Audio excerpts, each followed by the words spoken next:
당초 계획대로라면 이번 일요일에 한동훈 대표, 이재명 대표 만나기로 했죠. 워낙 이번 주 초에 떡으로하게 양쪽에서 발표가 나왔던 그런 사안입니다. 그러나 급작스럽게 코로나 변수가 등장을 하면서 여야 회담 논의가 돌연 원점으로 돌아갔습니다. 언제 다시 합의를 할지 불투명한 상황에서 일각에서는 파기될 가능성까지 솔솔 나오고 있습니다. 과연 두 대표는 만날 수 있을까요? 계속되고 있는 여야의 신경전부터 보시겠습니다. 한동훈 대표가 자신이 아무런 권한도 없는 무력한 대표라는 것을 감추기 위해서 대국민 보여주기식 쇼에만 집중하는 것이 아닌지. 권한이 왜 없어요, 당대표가? 그리고 당원들의 63%, 국민들의 63%가 지지한 당대표입니다.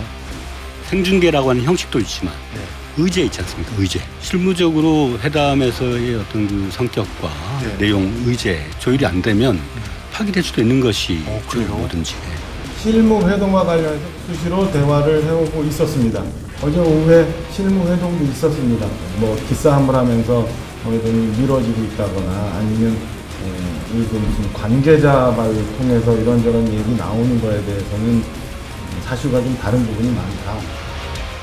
방금 전에 영상에서 이제 김우영 민주당 정무조정실장 얘기 중에 가령 예를 들어서 한동훈 대표에 대해서 무력한 대표, 그 앞에 전현희 의원이 최고께서 그런 말을 했죠. 그 앞에 이제 했던 말씀인데, 자, 그런 부분에 대해서 사실은 많은 분들이 민주당이 가령 한동훈 대표는 그냥 잠깐 들러가는 징검다리로 생각을 하고 최종적으로는 윤석열 대통령과 영수회담 쪽에 더 모든 신경이 쏠려 있는 것이지 이런 상황에 대한 얘기가 끊임없이 제기가 되고 있거든요. 이거 맞는 얘기입니까?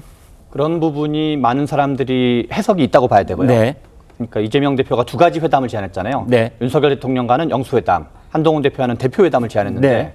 그런데 그 민주당만 그런 생각을 가지고 있는 게 아니라 우리 많은 이제 정치 평론하는 사람도 그런 생각을 가지고 있는 것 자체가 사실이죠. 그렇게 보는 이유 중에 하나는 한동훈 대표가 당대표 출마할 때 내세웠던 핵심적인 정책 공약이라고 그럴까요? 네. 그것 중에 하나가 최혜병 특검에 대한 어떤 3자 추천 방식의 특검이었거든요. 네. 그리고 그게 무슨 다른 사람이 압박해서가 아니라 한동훈 대표 본인이 이제 그거를 공약으로 내걸었던 건데, 그러나 7월 23일 날 당대표가 되고 지금 거의 한 달 가까이가 되고 있는데 아직까지 이거에 대해서 좀 진전된 흐름이 없는 상태거든요. 네. 그리고 우리가 언론을 통해서 많이 알려져 있기로는 친윤 진영 또는 윤석열 대통령이 그것에서 아주 비판적이다. 네. 그리고 한동훈 대표가 이렇게 어떤 원내 장악이라 그럴까요? 또는 당에 대한 장악력이 현저히 적다. 그리고 그거는 저는 이제 국민의힘을 출입하는 이제 아는 기자들로부터 그런 얘기를 많이 듣고 있는데요. 그런 점에서 한동훈 대표가 본인이 말하셨던 것도 별로 진도를 못 나가고 있기 때문에 민주당 입장에서는 이게 실권이 있는 대표냐라고 충분히 제기할 만한 상황을 한동훈 대표 스스로가 제기하고 있는 측면이 있다고 생각을 합니다. 네.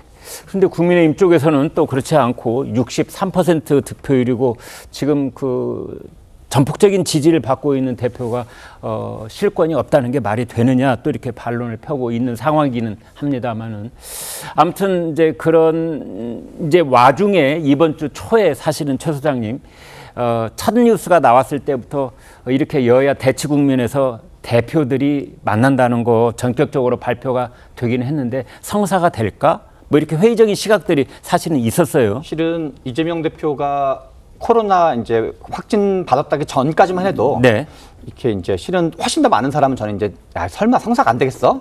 라고 봤다고 생각이 들어요. 저 역시도 같은 입장이었었고요.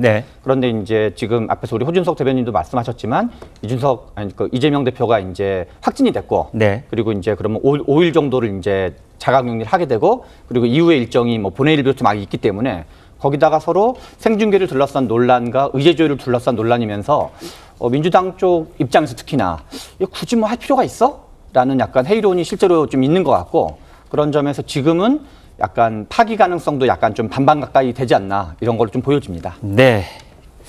다음에는 손정혜 변호사께 좀 여쭤보겠습니다. 이런 상황에서 이재명 대표 코로나 양성 판정 이것이 법원에까지 영향을 미치고 있습니다. 당초 예정대로라면 이재명 대표 오늘 이제 공직선거법 위반 사건 재판에 출석을 해야 되거든요. 그런데 그 재판을 포함해서 지금 현재 받고 있는 재판이 4가지인데 그 4개의 재판이 줄줄이 연기될 가능성이 지금 제기가 되고 있습니다. 선 변호사님, 그 불가피한 상황인가요? 실제로 공직선거법 사건 같은 경우는 연기 결정이 나왔습니다. 네. 2주 정도 이렇게 연기를 한 것인데요.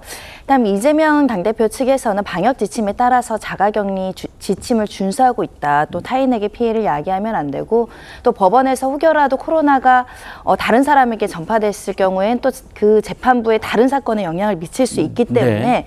코로나19 사정으로 연기 신청을 하면 통상적으로 연기를 받아주긴 합니다. 네. 보통은 한 달 단위로 이제 재판을 연기하는데요. 네. 이번에는 한 2주 정도 미루셨더라고요. 그러니까 신속하게는 해야겠다라고 하지만 질병에 문제가 있으니까 연기 신청은 허가했던 것으로 보이고요. 이 공직선거법은 사실은 이재명 당대표의 정치 생명이 굉장히 중요한 사건입니다.